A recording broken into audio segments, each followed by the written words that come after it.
Hello everyone, this is the LEGO Creator Expert, Harley Davidson Fat Boy. Now, I need to admit right from the start that I am not a motorcycle guy. However, I think I can give you a decent overview of this model regardless. At least I'll try. I want to start with something simple and fundamental. How much does this look like the source material, the thing that it's supposed to be? Well, this is a picture in the instruction manual of the exact model that this is supposed to replicate, just in a different color scheme. And at first glance, I'd say that's pretty dang good. No, I'd say that's really dang good. And it doesn't matter how close or how far away you get, the look is there. As a matter of fact, from many angles, if you're not right on top of the thing, you'd be forgiven for not recognizing that it's made of Lego at all. In terms of size, the official measurement from tip to tip is about 13 inches or 34 centimeters. So if we look at this in relation to a standard Lego minifigure, it's pretty big, but it's not huge. And on first impression, to me, it doesn't look like a $100 model of Lego. It doesn't look large enough to be worth $100. However, this is made from over 1,000 pieces, so the value on paper is pretty good. And even I, as a non-motorcycle guy, very much enjoyed putting this together, not just as a model, but being able to recognize a lot of the motorcycle stuff, a lot of the mechanical stuff that's built into it, and the way that a lot of stuff is made, is actually constructed, is enjoyable to behold. In my opinion, the most important thing here, and probably my favorite part of the whole model, is the engine, which has moving pistons inside and a working crankshaft. And it's all a custom build. It does not use the traditional kind of prefab Lego Technic cylinders and pistons. It's all built up kind of from scratch, but you're not able to appreciate that, unfortunately, from the outside. So when I rotate the rear tire, you have this chain here, and it's actually rotating a gear train down inside of there, and you can see a couple of the gears moving, but that's about it for exposed mechanical goings-on.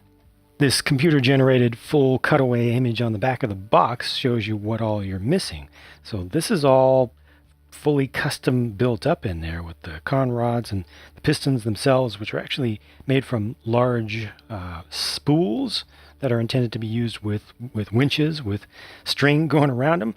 But they fit inside of custom-made or custom-built-up cylinder heads. And look at those heads. I mean, that's a lot of pieces stacked up vertically. Yet the whole mechanism is pretty smooth. The pistons do not get caught in there. They move back and forth, and everything is just nicely aligned, and it works. Fortunately, not everything is hidden away. A lot of the details that you build up are things that you can appreciate from many distances. You can even change the angle a little bit of your shifter. This is pretty solid. The footrest there, got the clutch cover. Some people will probably complain that this doesn't have a belt. It should be a belt drive for the actual proper full-on drive to the rear wheel. But the belts on these things are actually pretty narrow in real life, and I think this looks pretty smooth. This chain that Lego used here is about the right set of proportions, I think, at least amongst parts that they have, and it looks pretty proper. It would be nice to have a little bit of a cover over it, but I think it's actually pretty good. I also love the rear tire. Look at how wide that thing is. It's a new tire that they built, and they also did a new tire for the front that we'll see in a minute. But what's most cool about this to me and how it's built is that this actually uses two front wheels side by side to make up the extra thickness. So they didn't make a second wheel. And I think that's just awesome. It's Lego, it's perfect Lego, just putting different pieces together to make other things. I love how that works out. I think the shaping of the exhaust here looks really good, although if you recognize these tips as trash cans or barrels at the least, it's difficult to unsee that. I think it's a little bit more obvious even where those are used on the front forks that we'll get to very shortly. Over on this side, you've got a couple of stickers that are used. So this is representing one specific version of I think it's their newest engine design, which I did have to look up. And interestingly, this engine, this family of engines, uses eight valves per engine, 4 valves per cylinder, which is why they call it the Milwaukee 8. It's actually listed down there on this in the little chrome writing on the sticker, but only one single camshaft. So really, the pushrod tubes should all taper together. That's one thing that's a little bit off here. One camshaft in particular for that to run that many valves is surprising. That kind of blew my mind when I saw that detail. But I appreciate the fact that there are pushrod tubes back here and that there's nothing custom made. You know, they didn't come up with any custom designed molds for any of this. It's all proper Lego building here. So I think this is actually set up pretty nicely. I think that it looks pretty good. And over here you got your little brake, and you can angle that just a little bit. I have this right now on a stand. We can take it off, but for the moment I want to leave it on just for the sake of convenience for display. It's not really attached very well there, but it's well enough. It holds it in a nice vertical position for the sake of display. But there is a kickstand that you can throw out on the other side, and I'll show you what that looks like. So here's the front wheel with the different tires. So it's got the narrower tire, but this is the width that you get from using just one of those wheels. And there's another one of those garbage can pieces used there. Really nice fender. It's built in 2 sub-assemblies, but you don't really see the gap from most angles. It just looks like it's in shadow, when in fact there's actually a gap there that you can see from just some specific angles. I think the shaping there is pretty nice. The overall shaping for the front end is pretty good, but the forks are a bit thick. I don't know how they could have made them thinner without making them too thin. I really like the shaping also around this headlight housing. I think this actually could have used a printed piece. They have a specific signature shape for their headlight. It's actually an LED driven unit on the new ones, but I think that, again, from a distance, from any reasonable distance, you recognize what this is supposed to be. It's just not one of the strong points. Probably the weakest thing in terms of how this looks relative to the real thing is this area right here, right around the shoulders and the eye of it. The handlebars are shaped up nicely. Lots of good small details. I appreciate the fact that you actually build up all these smaller things individually. Got the little brake lever over here, which is a little bit small overall. Could have been a little bit larger, but I do think that the overall construction here makes sense. And you have the indicators there. Also, the mirrors use some chrome stickers, so each one has a chrome, just plain chrome there. There's a single sticker sheet for the entire thing, but you can change the angles of those a bit. And looking up from the top, the Speedo has a sticker on it, of course, and then there are just a couple other stickers going down the center there. The build of the tank is very nice.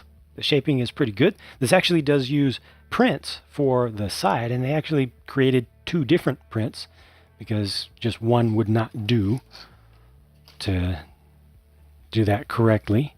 So that's definitely a good thing. Anytime they do prints, it's very much appreciated by pretty much everybody. Versus stickers, the shaping of the seat is actually pretty nice. It's built with a couple of different major assemblies. This is built at an angle. This is pretty much built studs just in normal configuration, straight up. And that brings us back to the tail, to the rear fender, which is also pretty smooth. It has slightly sharp chines around the edges, but it doesn't bug me. I think that the color is... maybe some colors would show that a little bit more strongly, but just as it is, I think it looks smooth enough and rounded enough.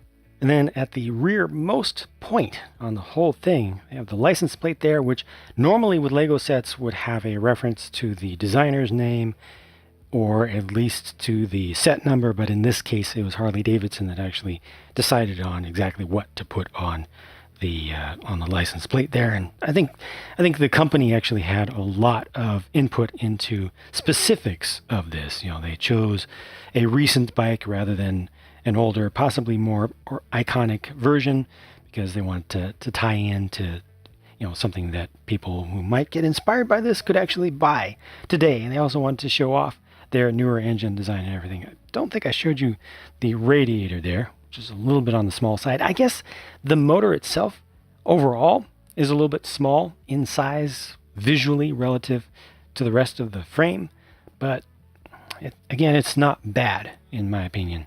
And then let me show you what this looks like with the stand removed.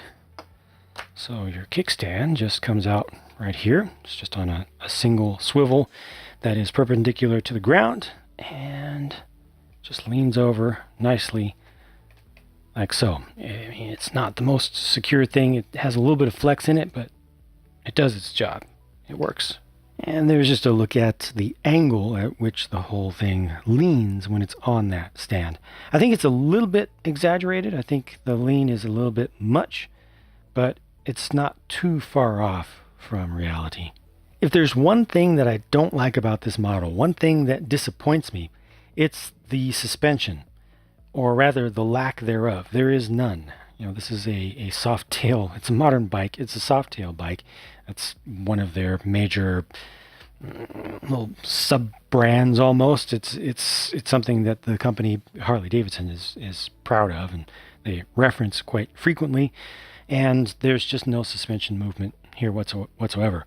They have a suggestion of the shock adjuster off on the side. The real thing has a single shock for the rear, but there is not even any flex. So they have that hardtail look, which is proper, which is simulated on the real thing as well, but there is no moving swing section to it. I think that having no suspension is completely forgivable on the front, because that would just be so difficult to pull off without custom specially designed pieces there, especially with the forks being as thick as they are at this scale. But at the rear, again, I'm not a motorcycle guy, but I am a suspension guy, so I really want to be able to do this, and I kind of can't. All I'm doing is flexing the entire frame and the tire a little bit. And then this is something that I just had to do, because it's a bike, and a bike needs a rider. And I chose Darth Vader in particular because it's a really, really large figure. This is a pretty large scaled bike, and more of the normal sized figures that they've made in the past, like the Stormtrooper, stuff like that, just wouldn't quite fit. Even at this, I had to add on a small piece at each of the hips, or each side of the hips, to lengthen the upper legs just a bit. But gosh, it would be nice if they made a proper rider for this bike. It would just make it more of a toy, because honestly, as it is right now, it's not much of a toy. You can't really ride a bike around without a rider.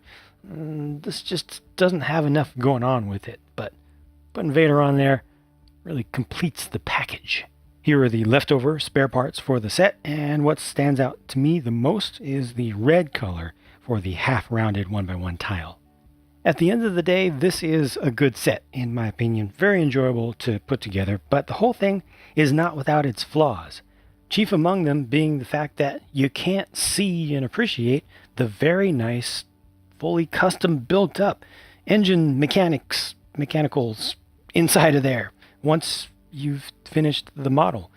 When you build it, you get it, you'll like it. But once it's done, I mean, even adult collectors want to be able to show this to a friend or family member visiting or whatever, and spin the rear tire and show, look, the pistons go up and down. But you can't do that. It's not play value is not always just about kids. Certainly kids can appreciate stuff like that, and they can learn from it as well. But us old folks like things that move and do things in models as well. And the fact that that stuff is there is fantastic. The fact that it actually works well is even better more. The fact that you can't see it, can't appreciate it afterwards, can't share that with others, it's kind of a drag. And they encountered the exact same thing with their large Technic-only models of cars, where they have these great working engines and transmissions and everything, and once it's all put together, you just never see it again. Also, right there, that one piece is not pushed on, not connected all the way, so the box is therefore a failure. In terms of value, like I said actually pretty early on in the video, on paper, the value is there. The price to part ratio is fantastic, especially for something that has a new, very large mold, actually 3 new, very large molded pieces. And it also has some specialized prints, and it doesn't have too many tiny, tiny pieces. So definitely the value is there in terms of the parts that go into making this. The sum of those parts, though, is very compact. You know, it's very dense, and it's not large on the outside. So again, it's easy to look at this as a completed model and not really see $100 US of value there, especially when you can't see the nice working internals of the engine, and it doesn't have working suspension or anything like that. You know, it doesn't have stuff that you can appreciate from the outside to really get that value and to feel that value. You have to go through the building process, and the more removed you are from the building process, I think the less you can appreciate the value that is here. If you do want to see how this all goes together, including the nice stuff inside the cylinders, you can check out my full real-time pure build, which has nothing cut out of it and just the plain sounds of pieces going together. Or you can watch the speed build version, which is the same footage, just sped up quite a bit, so you can see it much more quickly rather than just having something really running for a long time in the background. And the speed build also has a little bit of music to go with it. Thank you very much for stopping by. Check out one of the builds if you'd like to. I'll talk to you again soon. In Jamaica, you know them want a pet boy now.